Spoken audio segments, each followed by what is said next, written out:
There's one tiny process inside most companies that quietly kills execution. It's not strategy, it's not talent, and leadership rarely notices it. But once you see it, you'll never unsee why most corporate change fails, no matter how smart the strategy sounds. And by the end of this video, you'll be able to spot it inside your own organization in minutes. Because most companies don't fail from bad ideas.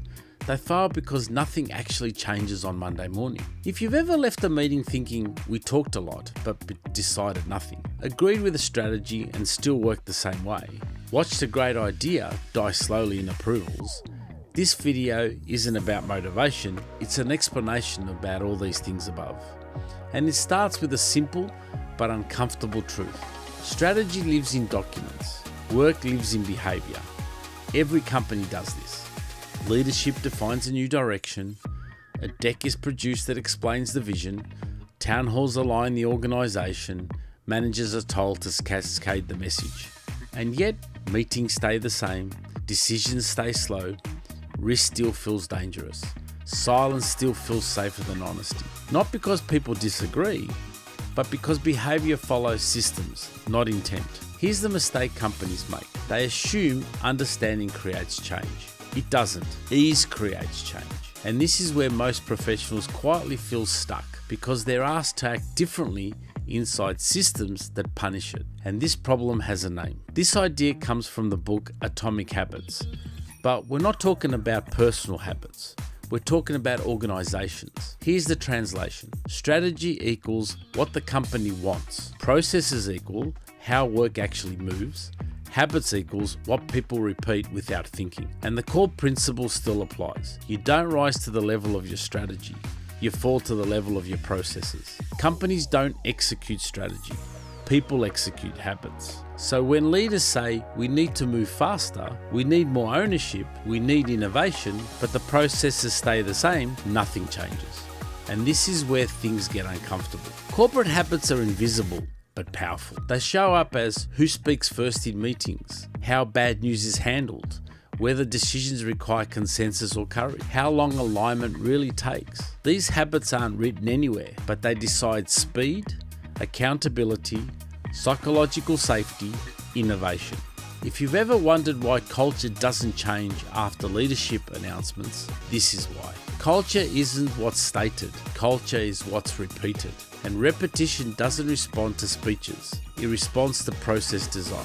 Which brings us to why big strategy shifts usually fail. Big strategies fail for three quiet reasons. One, they demand too much behavioural change at once. People don't resist change, they resist unclear survival rules. When strategy demands new behaviour, but systems reward old behaviour, people default to safety. Secondly, incentives lag behind intent. If promotions reward predictability, if bonuses reward compliance, if risk is remembered longer than success, no strategy will override that. People don't follow values, they follow incentives. Thirdly, friction is ignored. Every extra approval step is a behavioural signal. Every vague ownership line slows momentum. Most execution problems aren't motivation problems, they're friction problems. And this is where the real leverage appears. Here's what most companies miss. They don't need massive transformation. They need slightly better repetition. Small changes like one fewer approval step, one clearer decision owner, one meeting redesigned to force outcomes, one process that rewards speed instead of perfection. These changes feel insignificant in isolation, but multiplied across dozens or hundreds of people, they compound fast. This is why companies with average talent but great systems outperform companies with brilliant people and broken processes. But there's one layer deeper than process, and this is where everything clicks.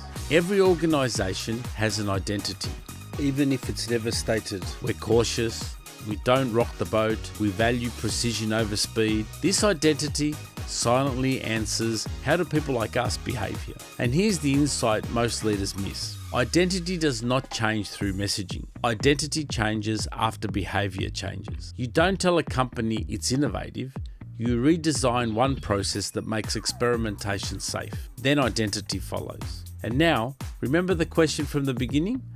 The tiny process that kills execution? Here it is. The hidden killer of execution is decision friction. Not bad strategy, not lazy employees, but decisions that take too long, require too many people, punish ownership, reward delay. Decision friction shapes everything: speed, culture, morale, innovation. And most people inside companies don't feel unmotivated. They feel ineffective. That's why effort slowly disappears. If you're not the CEO, this still matters, because culture doesn't change top down. It changes locally first. You can redesign how your team runs meetings, clarify ownership where you can, remove one unnecessary step, reward action, not agreement. Small changes, repeated daily, inside your control. That's how real change actually starts. Most organizations don't need better strategy. They need better design behavior, because in the end, strategy is what you plan. Processes are what you allow. Habits are what you become. That's why small process changes beat big strategy shifts every time. If this helped you finally understand why work feels harder than it should, like and subscribe to this channel. Thank you for watching.